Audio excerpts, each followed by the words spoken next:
el ministerio de la enseñanza y la evangelización, Jesús Soberano Señor, y su escuela de formación y capacitación teológica presentan al maestro de la palabra, José Briceño, en su programa Palabra de Iluminación. Nuestro mayor objetivo es que el Dios de nuestro Señor Jesucristo, el Padre de Gloria, os dé espíritu de sabiduría y de revelación en el conocimiento de Él, alumbrando los ojos de nuestro entendimiento. Prepárense para escuchar al maestro de la palabra, José Briceño, y su programa Palabra de Iluminación. Ok, seguimos con lo que es la fuerza de la justicia. Y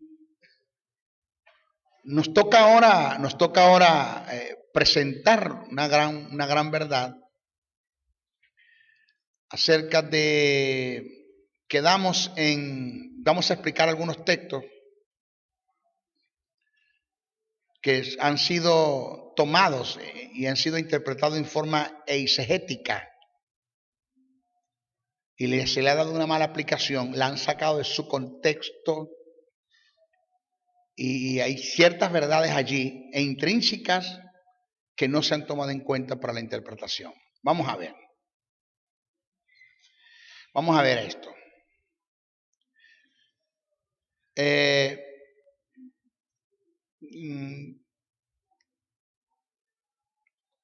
Tenemos Hebreos 2.1.4. Hebreos 2.1.4. Vamos a leer ese pasaje. Dice: por tanto es necesario que con más diligencia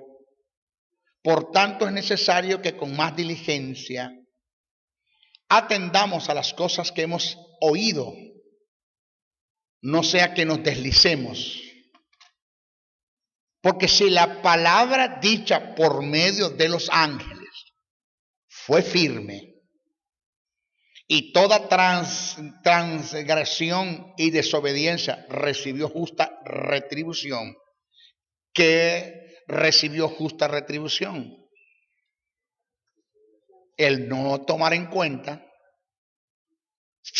como judíos, porque lo primero que usted tiene que tener en claro es que quien está escribiendo esta carta a los hebreos es un judío convertido al evangelio, que para mí es Pablo, judío por genealogía, porque Pablo no era judío por nacimiento, Pablo era un gentil. Pablo nació en Tarso de Cilicia, Pablo era ciudadano romano, pero era judío por genealogía, porque sus padres pertenecían a la tribu de Benjamín, y era judío. Primero hay que tomar en cuenta que quien escribe la carta es un judío convertido al evangelio, oído, y a quien le está escribiendo es a judíos convertidos al evangelio. O sea, no le está escribiendo a gentiles convertidos, que aunque son iglesias, tanto los judíos convertidos como los gentiles convertidos, aunque son iglesias, la condición, las consecuencias que se vinieron a ellos por causa de de la fe que ellos tenían en cuanto a los cultos religiosos, en cuanto a las prácticas de la ley, es diferente a los gentiles, porque los gentiles no tienen tal retribución. Entonces, el que está escribiendo le dice como judío a los judíos: ustedes no saben que la palabra de la ley vino a través de los ángeles a los profetas, y que esa palabra que vino a través de los ángeles a los profetas, que marcaba la ley, se les confió a ustedes para la proclamación y la vivencia. Presta atención. Se les confió a ustedes. ¿A quiénes ustedes? A ustedes como judíos, no convertidos. Se les entregó a ustedes para la proclamación y la vivencia, el vivir, el caminar en la ley. Oiga, muchos de ustedes, se lo estoy como acomodando versión José Briceño para que me puedas agarrar. Estoy como diluyendo, simplificando la cosa, para que me agarréis.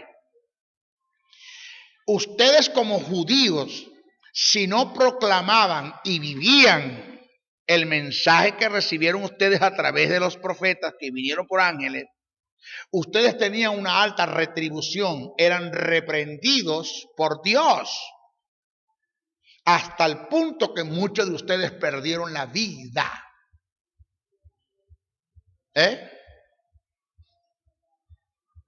Entonces viene el que está escribiendo, pone en contraste el mensaje del evangelio que viene a través de Jesucristo.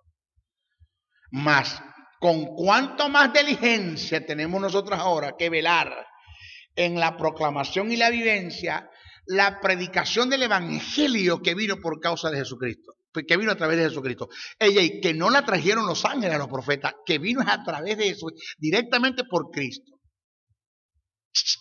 ¿Cómo escaparemos? ¿Escaparemos de qué? De la reprensión de Dios, de la retribución de Dios. Pero no está hablando de cómo escaparemos de la salvación, como queriendo decir que la salvación se pierde. Está hablando de cómo tú vas a escapar de ser reprendido de Dios, de ser reprendido por Dios por causa de haber descuidado la predicación del evangelio en cuanto a vivencia y proclamación. Porque si no escapaste, sino que fuiste reprendido por causa del mensaje de la ley, más vas a ser reprendido por Dios por causa del mensaje del evangelio. Entonces no vas a escapar a la reprensión de Dios. Es lo que está hablando. El escapar tiene que ver en cuanto a reprensión, en cuanto a retribución, en cuanto a exhortación, en cuanto a disciplina que viene de parte de Dios. Pero no está hablando de escapar de la salvación.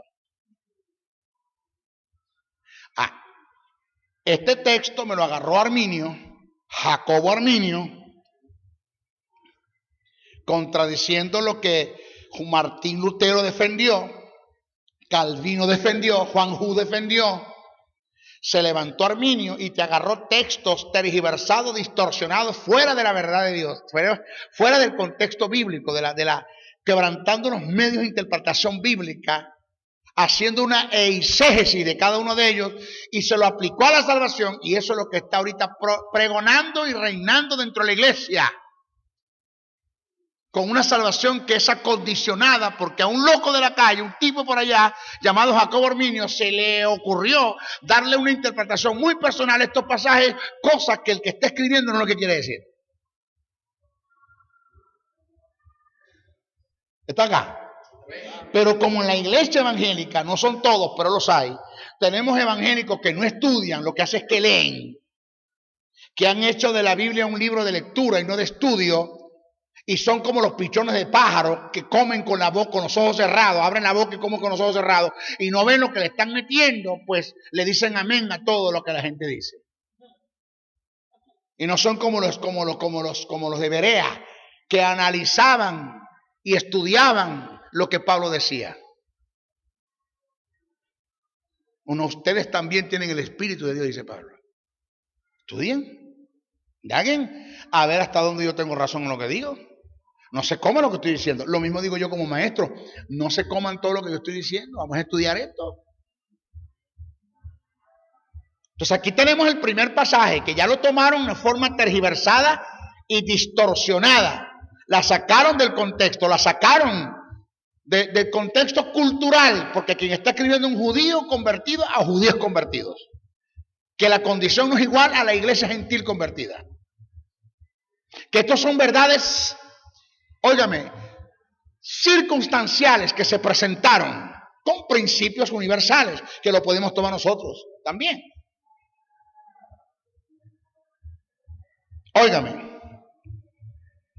Por tanto, es necesario que con más diligencia atendamos a las cosas que hemos oído, no sea que nos deslicemos, porque si la palabra dicha por medio de los ángeles fue firme, toda transgresión y desobediencia recibió justa retribución, ¿cómo escaparemos nosotros si descuidamos una salvación tan grande? Está hablando del mensaje de la salvación, la cual, habiendo sido anunciado primeramente por el Señor, nos fue confirmado por los que oyeron, testificando Dios juntamente con ellos, con señales y prodigios y diversos milagros y repartimiento del Espíritu Santo según su voluntad.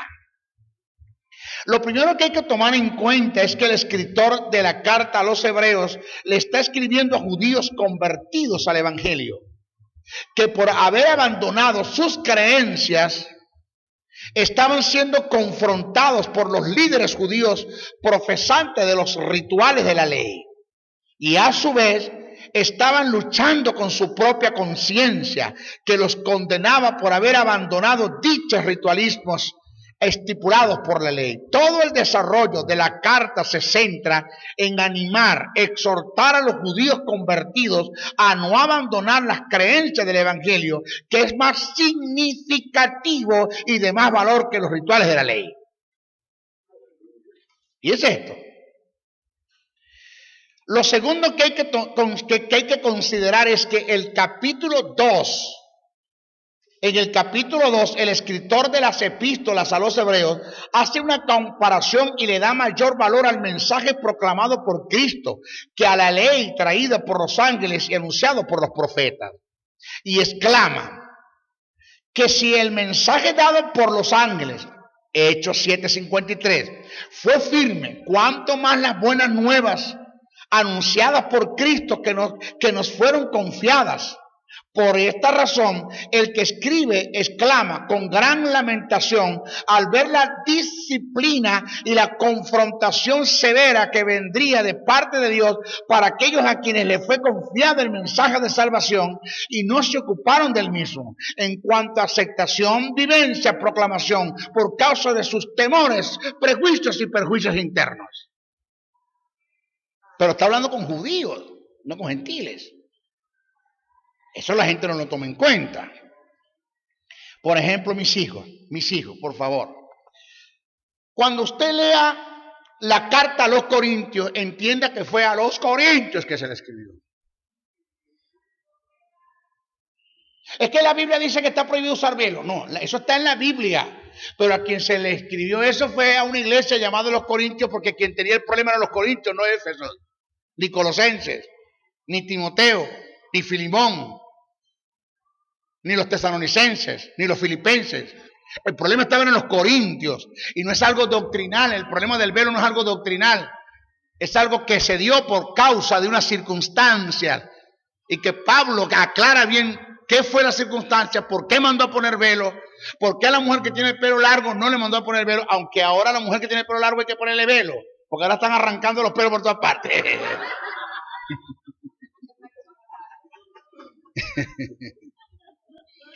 Hermano, no vaya para Maracay usted. No. ¿Ah? Ay, qué problema. Bueno, escuche esto. ¿Qué pasa? Que no, el lenguaje de Pablo a la carta a los Corintios, a la carta a las iglesias, es diferente a una carta pastoral muy personal que él escribe a un discípulo llamado Timoteo, Filimón, Tito. Léalas para que vea el lenguaje diferente. Claro, cuando Pablo se dirige a Timoteo, le está presentando principios que te sirven a ti como discípulo también. Pero es algo personal, no es algo que es colectivo, como una iglesia. Igual pasa acá. El que escribe le está escribiendo a una iglesia de judíos convertidos al evangelio, que abandonaron las prácticas de la ley, pero que todavía ellos estaban luchando en contra del ataque de los líderes religiosos y en contra del ataque a su propia conciencia. Porque se le vinieron persecuciones y se le vino problemas y ataques. Y ellos en su conciencia decían, ¿no será que esto es consecuencia de haber abandonado la ley? ¿No será que estamos equivocados con el evangelio y la ley sigue siendo? A usted se le prende el bombillo. ¡Ping! Ahora entiendo por qué el que escribe a los hebreos te escribe una carta dedicada a la fe, que es Hebreos 11. Porque el que está escribiendo está como tratando de alimentar la fe de aquellos que dejaron las prácticas de la ley para entrar en la verdad del evangelio en cuanto a gracia y eran atacados. Entonces dicen, no hagan eso. Miren a Jesús, que fue el autor y consumador de la fe. Porque si a judío vamos, no conozco un judío que fue más perseguido que Cristo y él renunció a esto. Él fue el que comenzó esto y el que la terminó. El autor y el consumador. Bueno, así como Cristo se mantuvo en la fe, en la gracia, manténganse ustedes también. Por eso escribe el mensaje, el capítulo 11 de la fe. ¿Lo entendió ahora? ¡Ping! Ah, claro. La expresión, ¿cómo escaparemos nosotros si descuidamos una salvación tan grande? Esa expresión que aparece en el pasaje no tiene nada que ver con perder la salvación. sino con el escapar de la acción disciplinaria de Dios, que vendrá por no ocuparse, en el caso de los judíos convertidos, que vendrá por no ocuparse como se requiere de dicha salvación, por una desobediencia voluntaria después de haber conocido la verdad en cuanto a Cristo se refiere, queriendo volver a los sacrificios y a las demandas de la ley.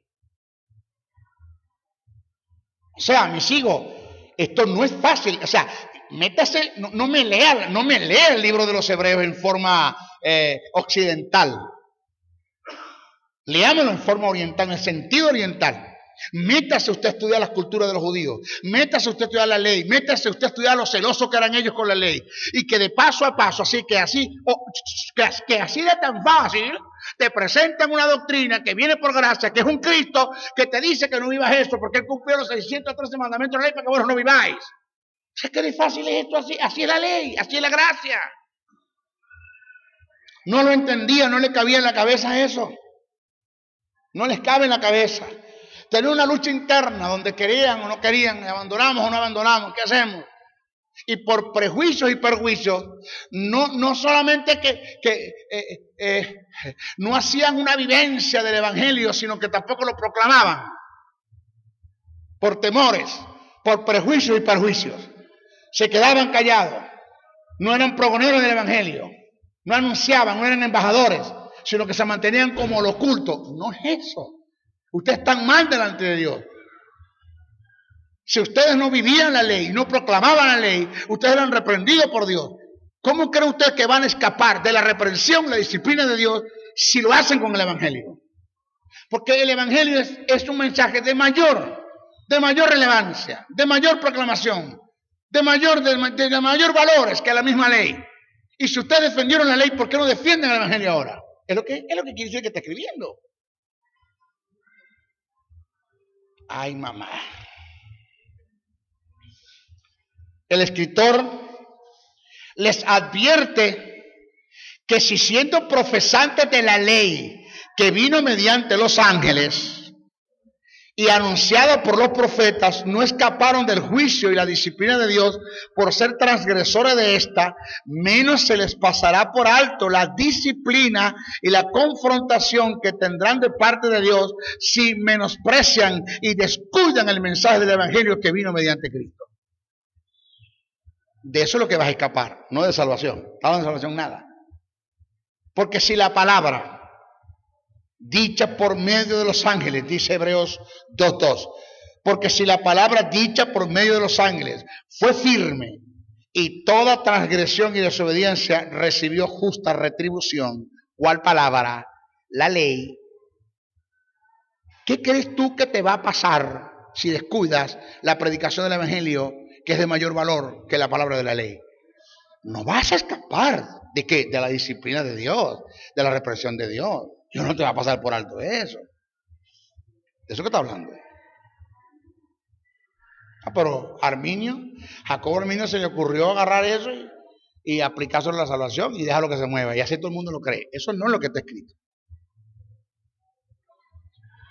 Por lo tanto, en el aspecto de la salvación, en cuanto al descuido al que hace mención el escritor, sin lugar a dudas, se refiere a no atender con diligencia en forma absoluta y decisiva el llamado a la salvación, que vino por gracia, no ocupándose de él en la vivencia y la proclamación, si no fuera así, hubieron una contradicción con respecto a lo dicho por Pablo en sus escritos, cuando afirma que el creyente no vendrá jamás a condenación eterna, ya que la responsabilidad penal por el pecado fue puesto sobre Jesús, ocupando el lugar del pecador.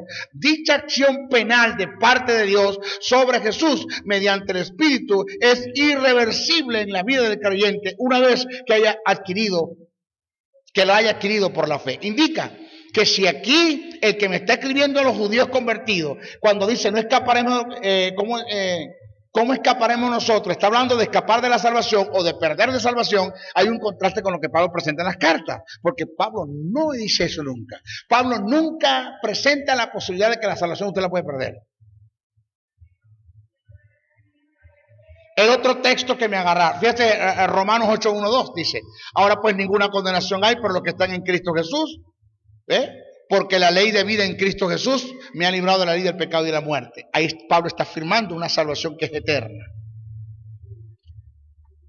El otro paso dice, de cierto se oye que hay entre vosotros. Mira esta locura que presenta Pablo. Este tipo estaba claro en lo que está recibiendo, estaba loco. Esto es uno de los primeros seres que yo quiero conocer cuando llegue al cielo. Cuando llegue al cielo, me dicen a mi Señor Jesucristo, el primero Cristo, lo abrazo, lo beso, le doy un mordisco. Wow, mi Cristo glorioso, lo abrazo. Y después que abrace a Cristo, le digo, preséntame a Pablo.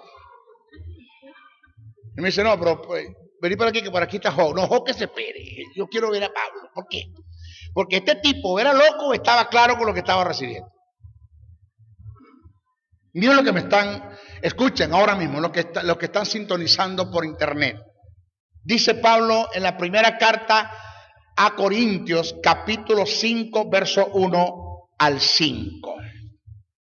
Esto no me lo inventé yo. De cierto se oye que hay entre vosotros fornicación, porneia, y tal fornicación, cual ni aún se nombre entre los gentiles. ¿Cuál fornicación? Porque fornicación no es sexo fuera del matrimonio. Fornicación es todo acto sexual ilícito delante de Dios, aunque dentro del matrimonio se puede cometer la fornicación. Entonces, tal fornicación, ¿cuál?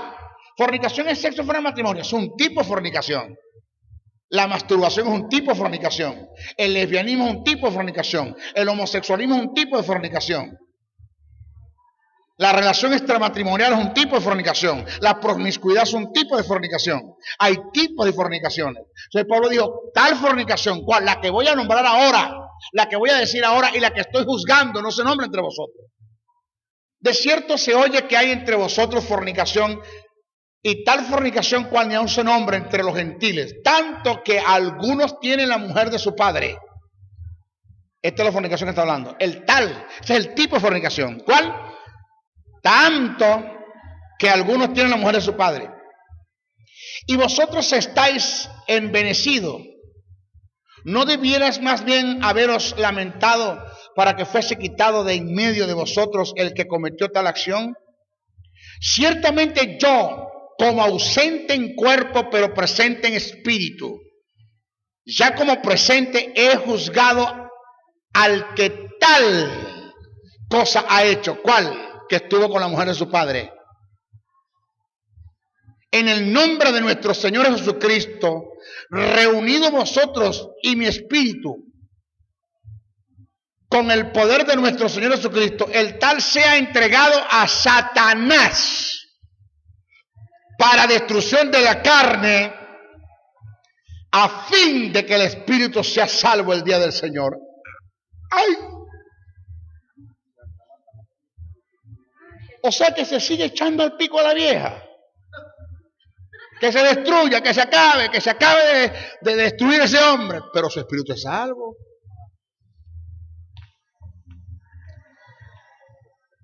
Diga, ay. Eso lo dice Pablo, eso lo digo yo. Porque yo estoy claro que no hay pecado que te pueda llevar al infierno ahora. Pierdes propósito, pierdes familia, pierdes lo que todo. Puedes perder todo, llamado, puedes perder ministerio, puedes perder casa, puedes perder carro, puedes perder dinero, puedes perder salud, puedes perder la vida, puedes perderlo todo, pero la salvación nadie te la quita. Es como este gran jugador de béisbol, me reservo el nombre porque esto es público, que le consiguieron en la sangre esteroides.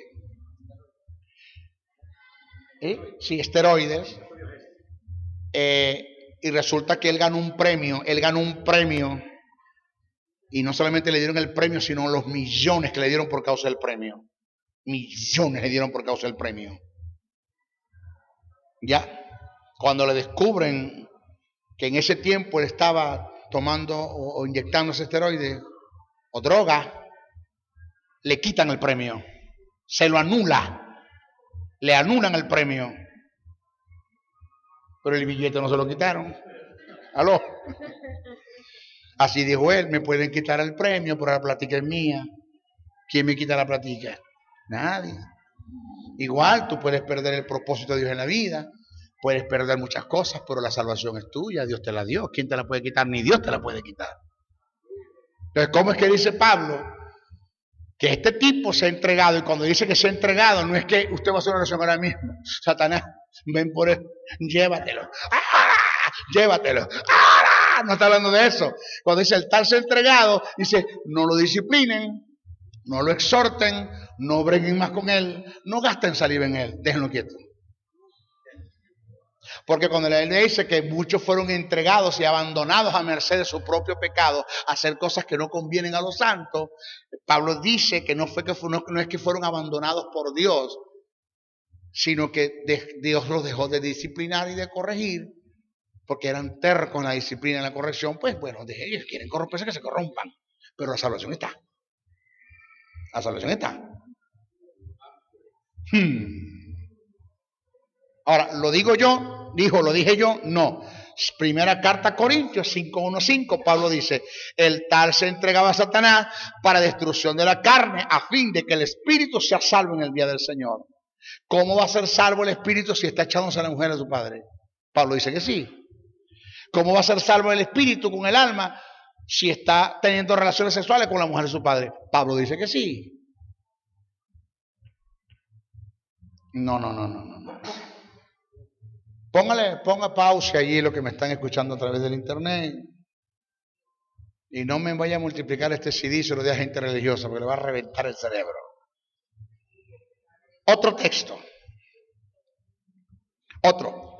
Porque es imposible. ¿Es qué? Imposible. Suposiciones hipotéticas y supuestos negados. Porque es imposible que los que una vez fueron iluminados y gustaron del don celestial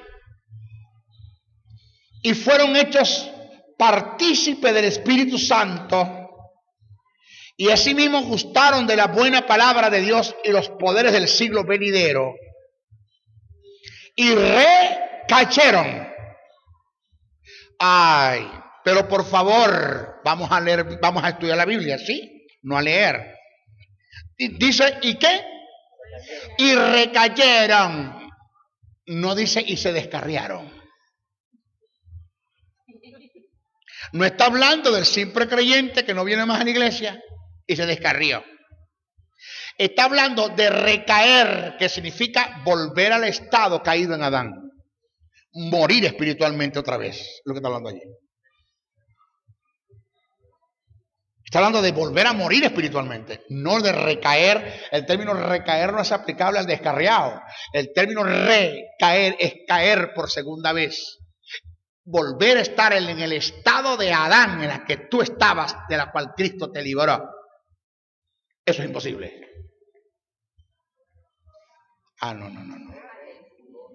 Eso es imposible.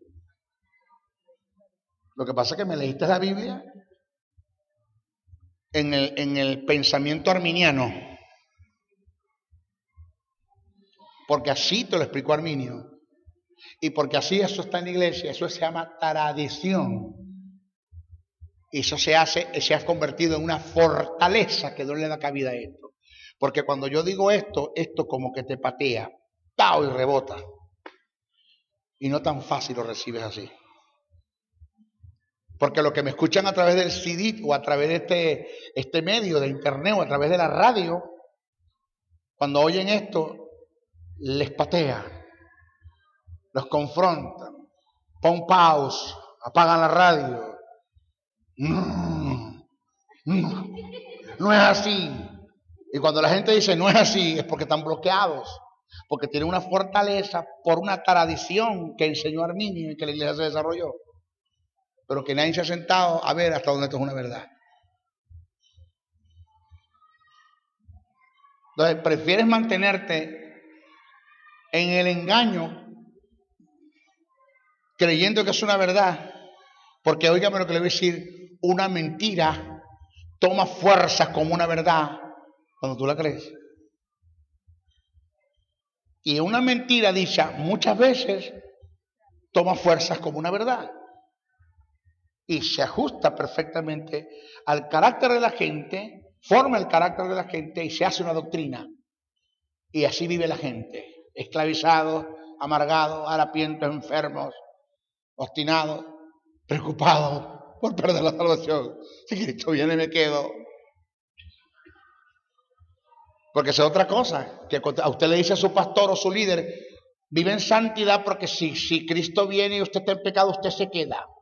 Dígame usted quién va a estar en santidad cuando Cristo venga. Levante la mano los que van a estar en santidad cuando Cristo venga. Nadie. Si la venida de Cristo está supeditada a su vida de santidad, nunca va a venir. Nunca va a venir.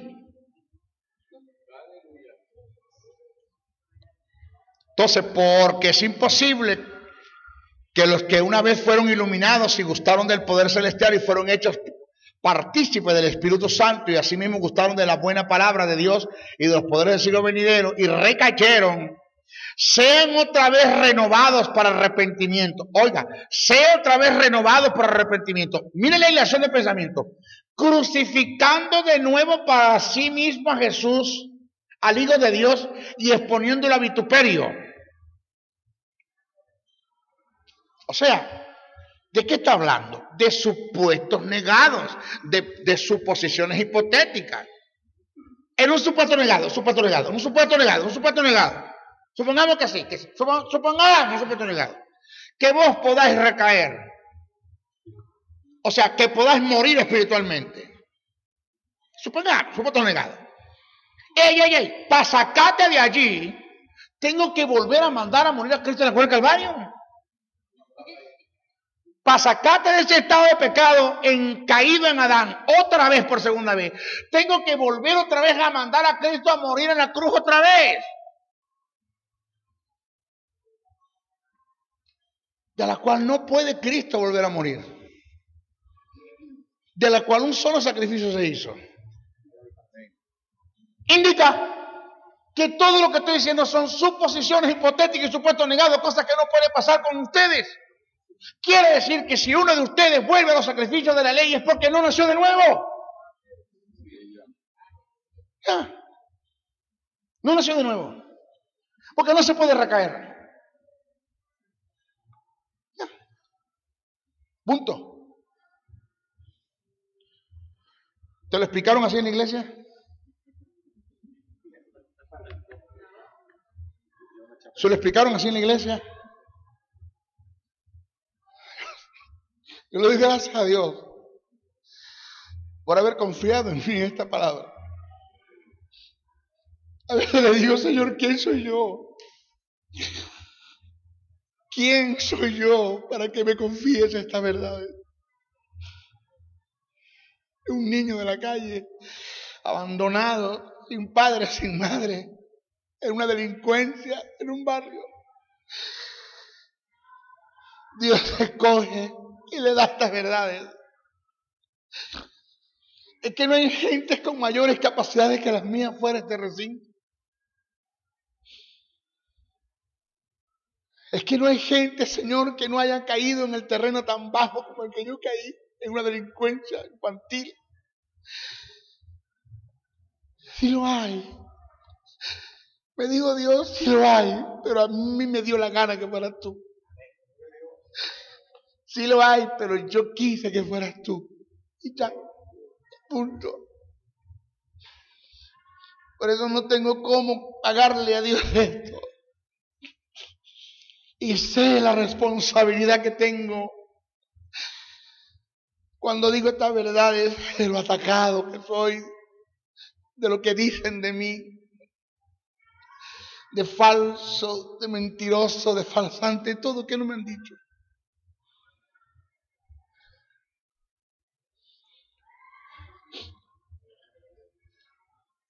Pero aunque la verdad la crucificaron, la verdad les resucitó al tercer día. Nadie puede sepultar la verdad, nadie. Sé que la verdad no tiene amigos, tampoco tiene amigos aquel que proclama la verdad. Tampoco.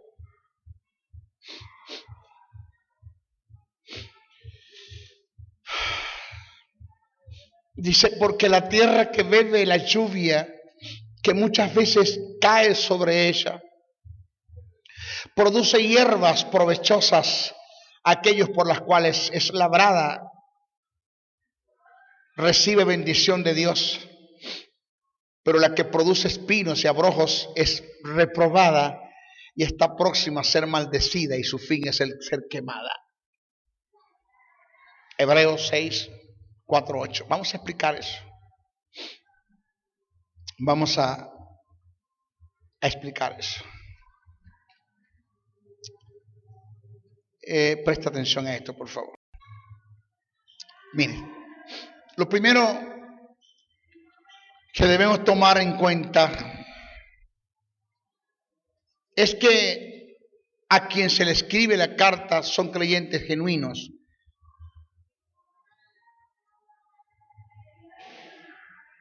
A quienes se les escribe la carta son creyentes genuinos, convertidos al Evangelio mediante la fe en Cristo.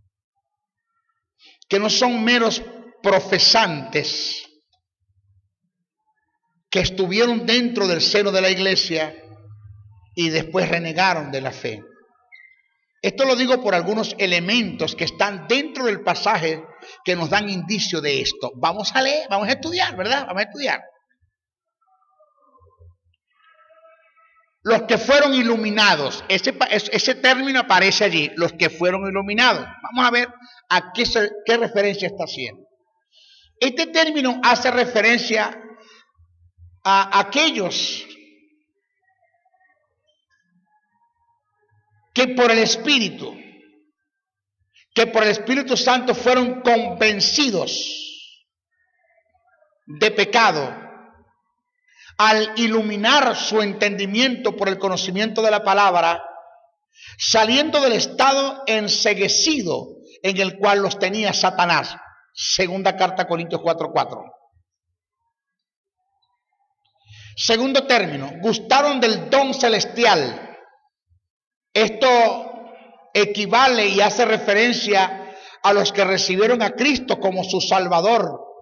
Es lo que indica el verbo gustar, porque el don de la salvación para el mundo es Cristo. Y el don de la salvación para la iglesia es el Espíritu Santo. Cristo no es un don de Dios para la iglesia, Cristo es un don de Dios para el mundo. Y el Espíritu Santo no es un don de Dios para el mundo, es un don de Dios para la iglesia. Porque de tal manera amó Dios al mundo que le ha dado a su Hijo unigénito. Al mundo le dio a Jesús y el Espíritu Santo se lo dio a la iglesia porque el mundo no le puede recibir porque no le ve ni le conoce. ¿Sí? Ok. Entonces cuando dice gustaron del don celestial, está hablando, es equivalente a hacer referencia a los que recibieron a Cristo como su Salvador. Esto es lo que indica el verbo gustar. Tercero, fueron hechos participantes del Espíritu. Esto hace referencia a los que fueron hechos recepción y morada del Espíritu. Y gustaron de la buena palabra de Dios. Esto es, de algún modo, conocer la verdad iluminada por el Espíritu de gracia, que está en contraste con lo que venían haciendo en los rituales de la ley. Qué bueno. Aunque la carta se dirige a cristianos, el término recayeron y sean renovados para arrepentimiento no da la idea o la posibilidad de que se pueda dar una recaída en un creyente y se pierda por la imposibilidad de ser renovados por un nuevo arrepentimiento. El que escribe está presentando suposiciones hipotéticas o supuestos negados, en el sentido que si se da la posibilidad de recaer, es imposible que sean renovados para salvación, porque para tal acción hay que proveerse de un nuevo sacrificio, llevando de nuevo a Jesús a la cruz del Calvario. El término recaer, según el lenguaje del que escribe la hipótesis, da la idea de volver a estar en el estado de muerte en la que estaba antes de convertirse, sin lugar a dudas de arrepentimiento. Sin lugar a dudas, arrepentimiento. En un supuesto, repito, el término recaer, según el lenguaje del que escribe, da la hipótesis de la idea de volver a estar en el estado de muerte en el que se estaba antes de convertirse, sin lugar de arrepentimiento. En un supuesto que el término recaer es relativo a la pérdida de la salvación, entonces es aplicado a quienes renegaron de la fe y por tal acción quedaron destinados para el fuego eterno sin retribución alguna. Esto no es el lenguaje bíblico donde presentan a un individuo después de ser salvo errante en la tierra sin posibilidad de salvación. Es decir, si el término recaer tiene que ver con descarriarse, entonces no cabe la posibilidad de ser restaurado el que se descarrió, porque para restaurarlo de su descarriada tengo que llevar a Cristo a la cruz del Calvario. Entonces no está hablando de descarriado, está hablando del que murió de nuevo espiritualmente en su puesto negado. Es como esto. Voy a terminar el pensamiento.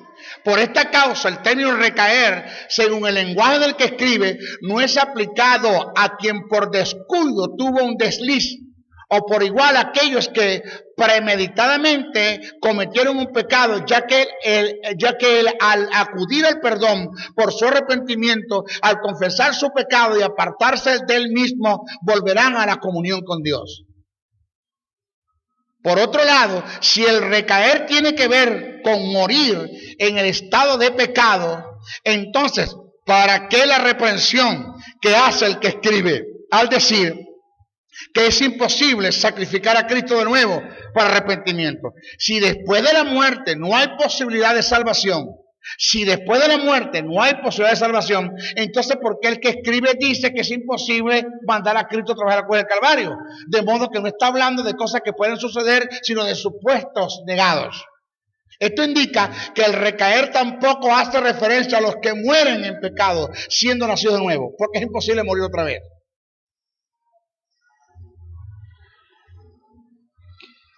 Por esta razón, quien escribe hace referencias a posibilidades hipotéticas, afirmando que el recaer no se da en la vida de un nacido de nuevo y iluminado por el Espíritu, indicando que los que reniegan de la verdad, apostatando de la fe, negando el sacrificio de Jesús, volviendo a los sacrificios espirituales de la ley, solo fueron menos espectadores profesantes que no estaban convertidos al Evangelio, hasta el punto que son comparados con tierras donde no germinó la semilla, la palabra, y por tal acción quedan reprobadas bajo juicio de maldición. Diga ahí, es como esto. Se ha malinterpretado lo que es blasfemia contra el Espíritu Santo.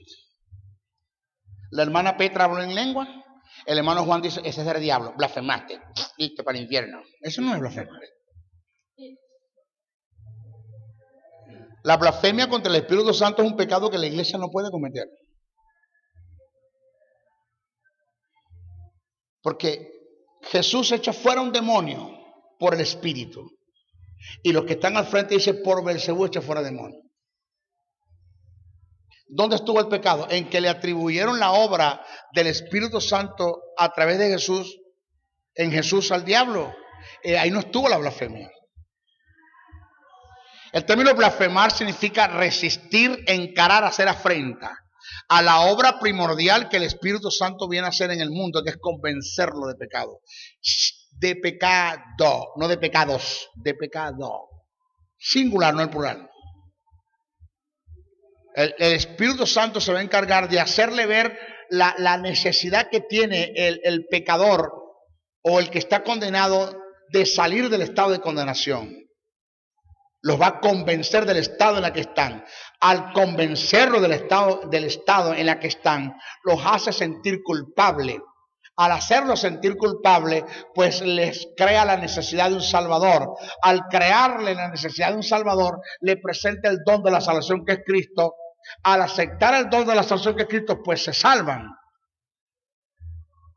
El hecho de que ellos le atribuyeron la obra que se dio en Jesús por el Espíritu Santo al diablo, le negó la posibilidad al Espíritu Santo de convencerlos de pecado.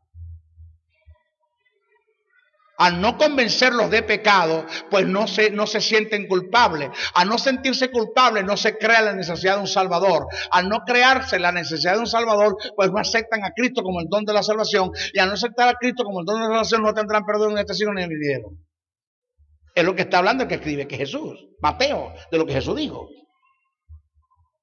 Entonces, blasfemia es que la hermana Petra habló en lengua y Juan dijo: soy del diablo, ya está destinado para el infierno. Eso no es blasfemia, porque la iglesia no puede blasfemar contra el Espíritu.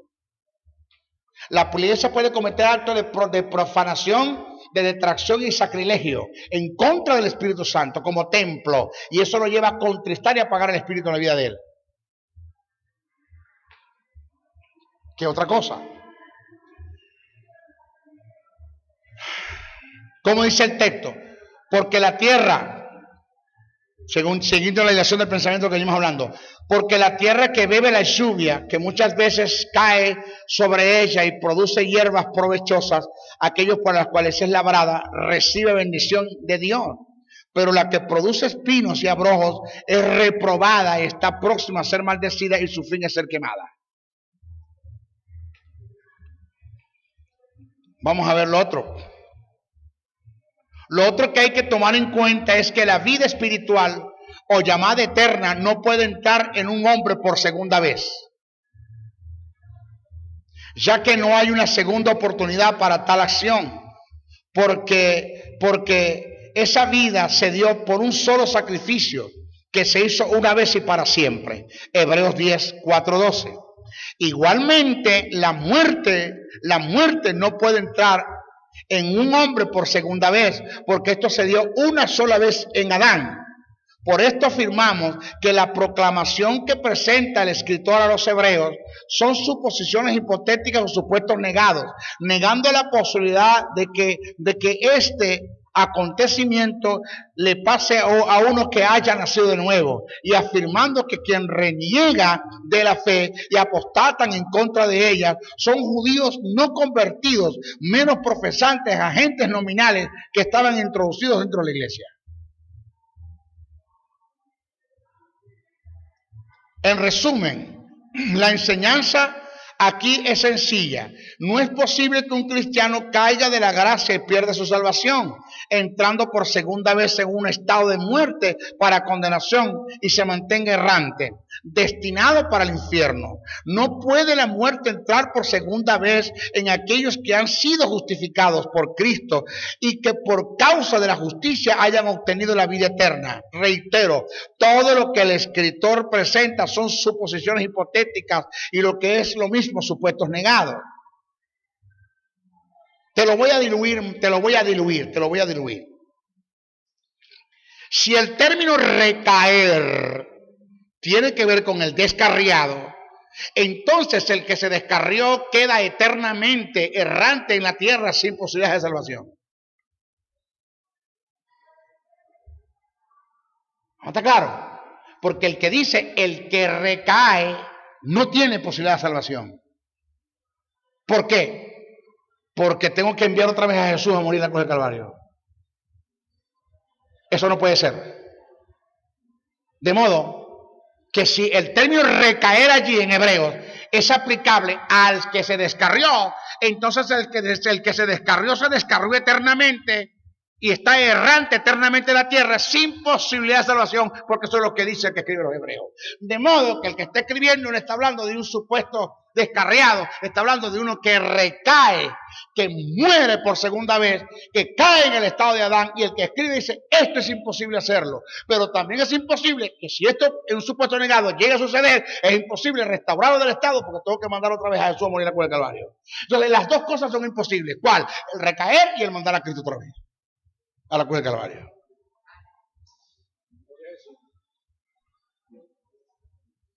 ¿Qué te parece, pastor? Claro, pero mira el que viene ahora. Este nos va a terminar de volar. Este es el último cincelazo a la tapa de los cerebros. Este es el último cincelazo, porque ya tenemos el cerebro destapado. Vamos a ver cómo viene con esto. Vamos a ver. Porque si pecáremos voluntariamente, ¿Vio? ¿Vio? Ajá, maestro. Pecar voluntariamente, fumar, beber, llevarse a la hermana Petra para un hotel. Ya va, ya va, ya va. ¿De qué está hablando allí? Vamos a estudiarlo. Porque eso fue lo que Arminio presentó. Eso fue una eisegesis que él hizo. Esa fue su propia interpretación al texto del pasaje, no tomando en cuenta la relación del pensamiento, el emisor, el receptor, la comunicación, la causa de la comunicación, quién escribió, quién se le escribió, qué se escribió, por qué se escribió, el contexto histórico. Eso a mí no me importa. Porque si pecáramos voluntariamente, después de haber recibido el conocimiento de la verdad, ya no quedan más sacrificios por los pecados, sino una horrenda expectación de juicio, de hervor, de fuego que da a devorar a los adversarios. El que viola la ley de Moisés por el testimonio de 2 o de 3 testigos muere irreversiblemente. ¿Cuánto mayor castigo pensáis que merecerá el que pisoteara el Hijo de Dios y tuviere por inmunda la sangre del pacto al cual fue santificado y hiciere ofrenda al Espíritu de gracia? Porque conocemos al que dijo, mía es la venganza, yo daré el pago, dice el Señor, y otra vez el Señor juzgará a su pueblo. Horrenda cosa te es caer en manos del Dios vivo. Hebreos 10, 26, 31. Vamos a explicarlo. Vamos a explicarlo. Usted se va a salir gozoso de acá. Vamos a explicarlo. Para comprensión del pasaje es necesario establecer a quienes se dirige la palabra del autor. Sin lugar a dudas se reitera el mensaje a los creyentes, como el caso del capítulo 6. En esta oportunidad se presenta el mismo mensaje con diferentes connotaciones en un lenguaje hipotético.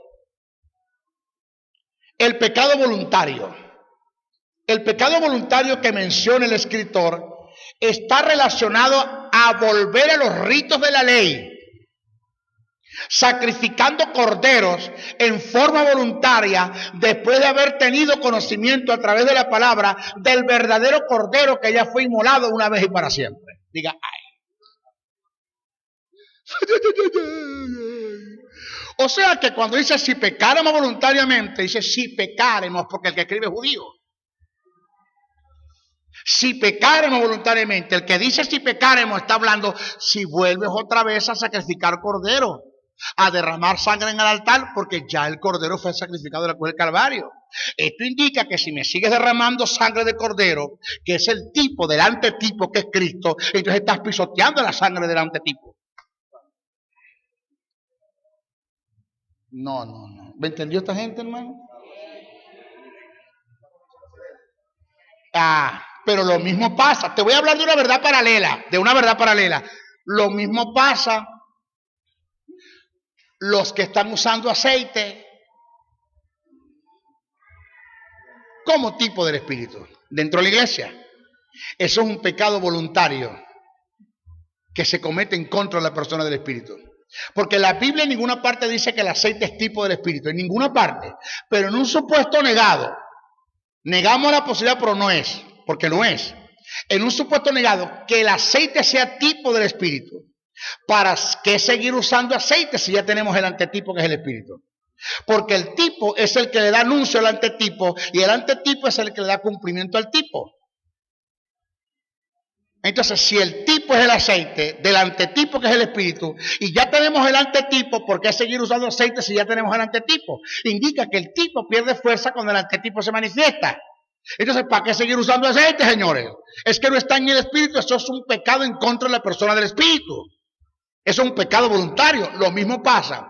Si ya el cordero fue sacrificado, el verdadero, que es el antetipo, ¿por qué seguir sacrificando corderos como tipo? Entonces, si tú sigues sacrificando como corderos, como tipo del antetipo que es Cristo, entonces estás pisoteando la sangre del antetipo, del verdadero que ya es Cristo, porque ya el cordero fue inmolado. ¿Para qué sigues como sacrificio? ¿Para qué sigues matando corderos? Indica entonces que el que escribe a los hebreos es una carta dirigida a judíos convertidos, no a la iglesia, porque la iglesia no tiene tales prácticas.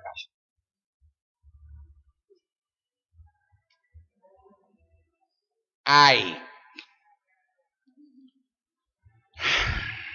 Miren, El volver a estos sacrificios significa no haber tenido revelación e iluminación del Cristo como el único Cordero acepto ante Dios como el sacrificio eterno y absoluto. El que escribe afirma que el que haga tal acción, el volver a los sacrificios de Cordero, según los rituales de la ley, es mero profesante nominal que estuvo infiltrado en la iglesia y que por tal acción pone por inmunda la sangre del pacto eterno y pisotearía así al Hijo de Dios, haciendo frente al Espíritu de gracia.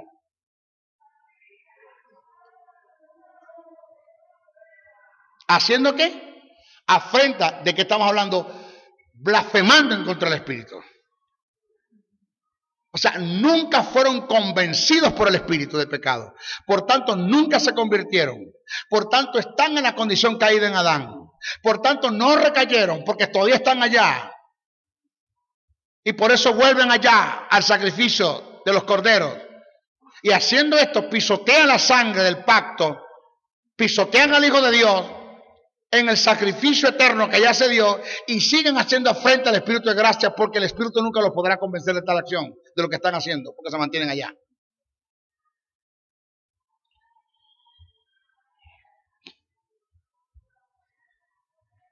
Le pregunto, ¿le cuadra esto a un evangélico? ¿Le cuadra esto a un hijo de Dios? ¿Le cuadra esto a uno de la iglesia que se convirtió al evangelio de verdad, que nació de nuevo, que tiene justicia, que tiene vida? No. Esto no es algo escrito por mi causa.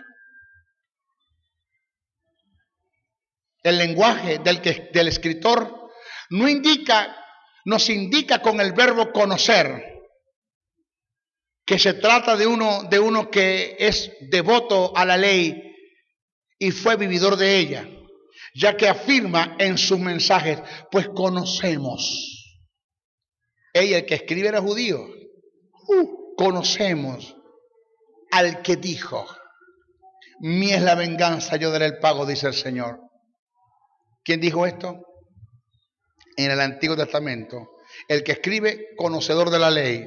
Conocemos esta verdad.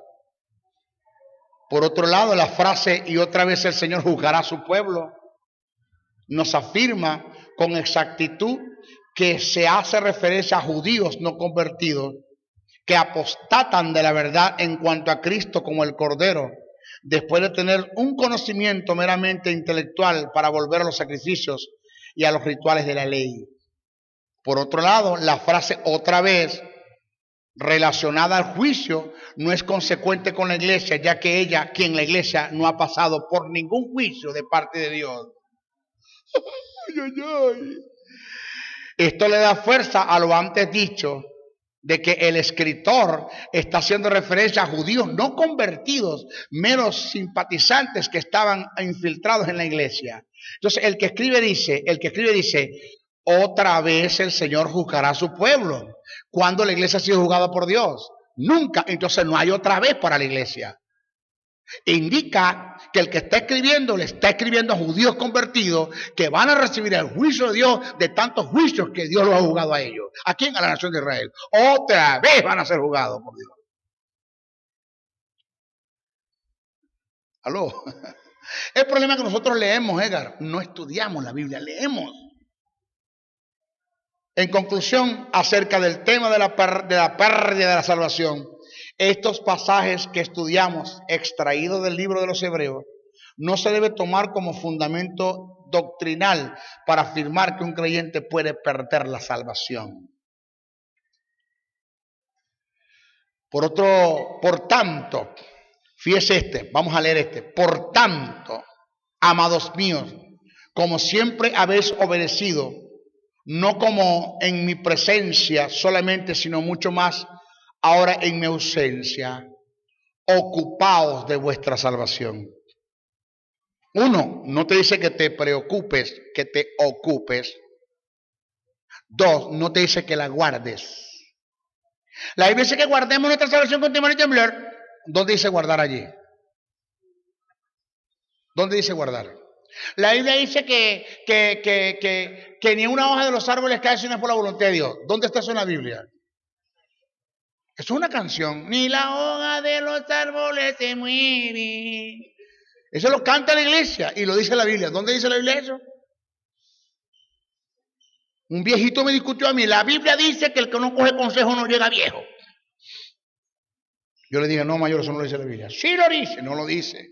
Sí lo dice, no lo dice. Sí lo dice. Bueno, está bien, maestro. Para quitármelo encima, honestamente. Está bien, maestro, sí lo dice. No, usted es un terco. Usted cree que como es maestro no puede aprender de uno. Sí lo dice. Maestro, la Biblia no dice que el que no coge consejo no llega viejo. Eso no dice la Biblia. Sí lo dice, lo voy a buscar. Y me busca el proverbio, chico. Y en el proverbio dice, el consejo de los ancianos te hace llegar a la vejez. El que no coge consejo no llega viejo, es lo mismo. Me tiró templo al viejito, chico. Entonces, hay cosas que se repiten por muchas veces. Hermana, vamos a estar claros. Vamos a estar claros. ¿Cuántas veces usted lo ha dicho y lo ha escuchado? Que la Biblia dice que guardemos nuestra salvación con temor y temblor. ¿Tú? A ver, ¿cuántos acá lo han escuchado? Y lo han dicho. Yo lo escuché y lo dije. Pero es que no dice guardemos, dice ocúpate de tu salvación. Ocúpate, no dice que la guardes. La Biblia dice que guardemos nuestra salvación con temor y temblor. La Biblia no dice que la guardes, dice que la ocupes. Ni siquiera dice que te preocupes por ella, sino que te ocupes haciendo una vivencia de ella y disfrutando de ella. Y disfrutando de la salvación. Ocuparse significa vivir la salvación, vivir los beneficios de la salvación y proclamarlos a otros, dar de gracia porque de gracia recibiste.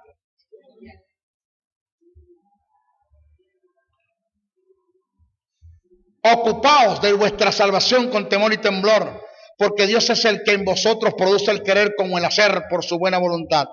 Haced todo sin murmuración. Vaya alineación de pensamiento. Haced todo sin murmuración y contienda, para que seáis irreprensibles, sencillos, hijos de Dios sin manchas en medio de una generación maligna y perversa, en medio de las cuales resplandecéis como iluminarse en el mundo, asidos de la palabra de vida, para que en el día de Cristo yo pueda gloriarme de que no he corrido en vano, ni en vano he trabajado. La oración o la expresión ocupado de vuestra salvación que aparece en el pasaje no da la idea de mantener la salvación por obras. Demarca la severa exhortación que el apóstol Pablo le da a los creyentes a que se aboquen, trabajando, produzcan para difundir el evangelio como iluminares del mundo, dando testimonio de tal proclamación con la palabra y con palabras y con hechos. Eso es ocuparse. El término que se utilizó del griego es katargasomai, que es la forma intensiva de ergasomai, que indica trabajar, producir, llevar a cabo la obra encomendada, como iluminarse en el mundo en pro de la salvación, que recibimos para que otros sean beneficiados. Es un dar de gracia a lo que de gracia recibiste. El mismo nivel, es un dar de gracia a lo que de gracia recibiste. Indica que el texto allí no está hablando de salvación en cuanto a pérdida, cuando él dice que te ocupes, no está hablando de guardarla, de cuidarla, no está hablando de eso, está hablando de la proclamación y la vivencia. Que no seas una persona de mal testimonio, que te cuides, hermano, de que tu testimonio errado y tu mala conducta levanten raíces de amargura en otros y dejen de recibir la salvación por tu causa. Que tenga sentido de traslado, que fuiste trasladado de las tinieblas a la luz. ¿Qué tú haces en las tinieblas? Nada, eso es lo que está hablando allí. Pero no tiene nada que ver con salvación. Bueno, nuestra próxima clase continuaremos con esto. Bendiciones. Bendiciones, bendiciones. Si has sido bendecido a través del mensaje transmitido en este programa, comunícate por los teléfonos 0058-0416, 860-7602, 0414-650-9992 o el 0261-737-3387.